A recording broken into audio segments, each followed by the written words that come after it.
అద్భుతమైన వీళ్ళ అందచందాలతో, అద్భుతమైన నటనలతో మనల్ని మురిపించి, ఎన్నో మంచి సినిమాలతో మనల్ని అలరింపజేసిన వీళ్ళు నిజంగా మన మధ్య లేరు అంటే ఇంకా ఆశ్చర్యంగానే ఉంది. నా ఫేవరెట్ హీరో, నీ ఫేవరెట్ హీరో అని మనం గొప్పలు చెప్పుకుంటూ, పోట్లాడుకొని ఆనందించిన ఆ హీరోలు ఈరోజు మన మధ్య లేరు. నిన్న కలిసిన వాళ్ళను కూడా మర్చిపోయే ఈ రోజుల్లో మరణించినాక కూడా ప్రజల హృదయాల్లో సజీవంగా బ్రతికి ఉన్న వీళ్ళు నిజంగానే కలకే వన్నె తెచ్చిన కారణ జన్ములు.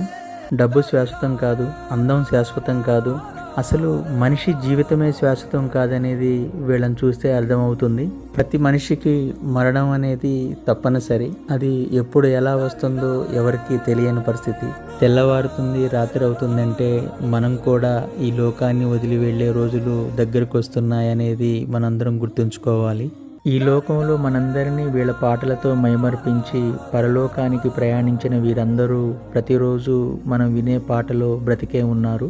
శాశ్వతం కాని అశాశ్వతమైన ఈ అందమైన రంగుల ప్రపంచంలో కేవలం మనం కొన్ని రోజులు ఉండిపోవటానికి వచ్చిన ప్రయాణికులం అనే విషయాన్ని ఎవరూ మర్చిపోకూడదు. ఉన్న దాంట్లోనే సంతృప్తిగా జీవిస్తూ, హింసకు దూరంగా ఉంటూ, మానవతా దృక్పథంతో అందరితో కలిసి ఆటపాటలతో ఆనందంగా, ఆరోగ్యంగా జీవించాలని మీ అందరినీ కోరుకుంటున్నాను. వీళ్ళ అందచందాలతో, అద్భుతమైన నటనలతో మనల్ని మురిపించి